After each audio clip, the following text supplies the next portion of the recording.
Good evening guys, at ito na bumotro kami ni Mrs. kasi nagugutom daw yung bulate niya sa tiyan at ayan wala na siyang ka-helmet-helmet kasi malapit na yan dito sa aming bahay guys.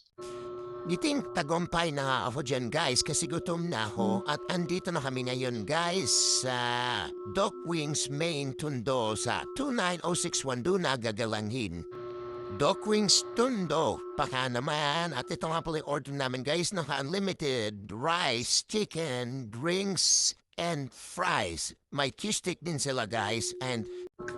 At shuttle pala sa mga stop dito guys, mababait silang kausap. At ayan guys, nilantakan na namin ni Mrs. Ayan, nakapaspora dyan guys para hindi makita daw yung subo niyang malaki. Ayaw, di ma! At ayan guys, may mga kasama kami na nakikipagkwentuhan siya dyan basta ako wala akong pakialam dyan kasi gutom na ang bulate ko sa tiyan. Ayan guys.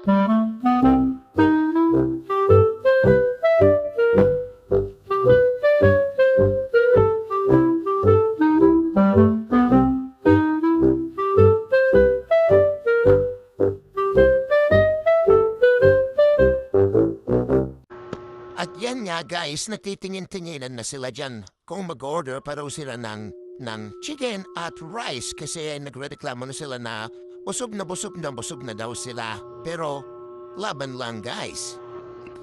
At yan guys, sinabi ko nga sa kanila na walang uuwi nang hindi na iimpacho at hindi bondag ang tiyan. Para naman masulik yung binayaran namin, no? Guys, anli pa naman. At andyan na yung mga kasama namin, guys.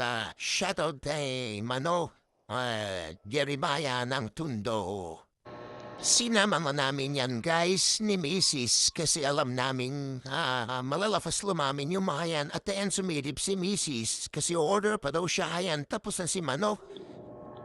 Kung bondat na daw siya kasi nagmamadaling lumabas na yan kasi using na. At yan guys, tumagay na show.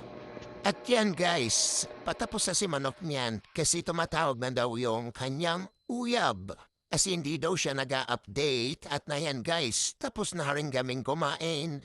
Tumabas na rin kami. Ayan, shoutout sa mga kasabayan namin kumain dyan, guys. Alam namin, paglabas niyo dyan, busog na busog kayo. Doc means Tundo. Para naman. At kayan, guys, si Mrs. At ayan, guys, nag-aaya na umuwi si Mrs. niyan kasi diet